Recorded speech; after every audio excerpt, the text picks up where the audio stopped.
নমস্কার সবাইকে। আমার আজকের রেসিপি বাঙালির অতি প্রিয় ধোকার ডালনা। চলুন দেখে নিই কী করে বানাই। আমি ছোলার ডালটা সারা রাত ভিজিয়ে রেখেছিলাম, এবার বেটে নিচ্ছি। একটা মিক্সিং ব্লেন্ডারে ছোলার ডাল, তাতে পরিমাণ মতো নুন, আদা, কাঁচা লঙ্কা দিয়ে একটু বেটে নেব। পুরো স্মুথ পেস্ট হবে না, হালকা হালকা বাটা হলেই হবে। আরেকটা কড়াইতে সর্ষের তেল গরম করে নিচ্ছি।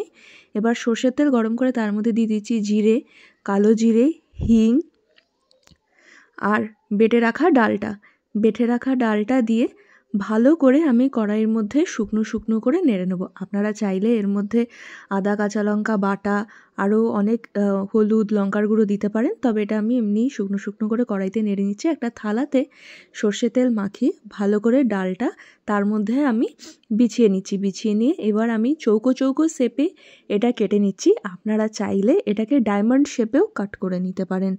আমি এখানে চৌকো করে কেটে নিচ্ছি। এখানে আপনারা দেখতে পারেন এখানে আমার প্রত্যেকটা ধোকা সুন্দর করে চৌকো শেপে কাটা হয়ে গেছে। এবার আমি আরেকটা কড়াইতে সাদা তেল গরম বসিয়ে দিয়েছি। তেলটা ভালো করে গরম হয়ে গেলে এক এক করে সমস্ত ধোকা ওতে আমি ভেজে নেব। এটা লো টু মিডিয়াম ফ্লেমে রাখবেন। এটা পিঠ ভালো করে লাল লাল করে ভাজা হবে। প্রথমে একটা পিঠ ভাজা হয়ে গেছে, তারপর এখন আমি আরেকটা পিঠ পাল্টে দিচ্ছি। দেখতে পারবেন আমার খুব সুন্দর করে একটা পিঠ ভাজা হয়ে গেছে। আর তেলটা যেহেতু খুব ভালো করে গরম হয়েছিল, তাই খুব সুন্দর করে এটা ভাজা হয়ে গেছে আমার দু পিঠই। এবার আমি প্রথম যে বড়াগুলো দিয়েছিলাম সেগুলো তুলে নিচ্ছি।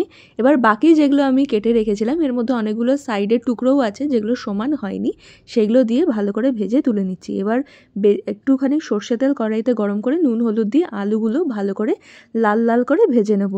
দেখতে পারেন এখানে আমার আলু ভাজা হয়ে গেছে, ভালো করে লাল লাল করে ভেজে আমি তুলে নিয়েছি। এবার একই তেলে শুকনো লঙ্কা, তেজপাতা, জিরে আর গোটা গরম মশলা ফোড়ন দেব।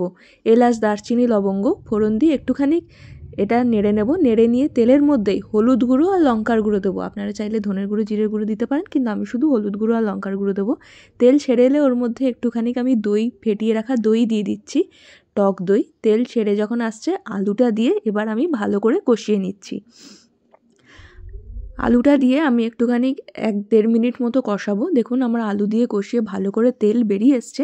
আমার কষানোটা এখানে ভালো করে হয়ে গেছে। এবার আমি পরিমাণ মতো জল দিয়ে ফুটতে দেবো, কারণ আলুটাও সেদ্ধ হবে। ফুটে যাওয়ার পর এখানে আমি ভেজে রাখা বড়াগুলো দিয়ে দিচ্ছি। ভালো করে ফুটিয়ে নিয়ে ঘি, গরম মশলা দিয়ে একটু ভালো করে ফুটিয়ে নিচ্ছি।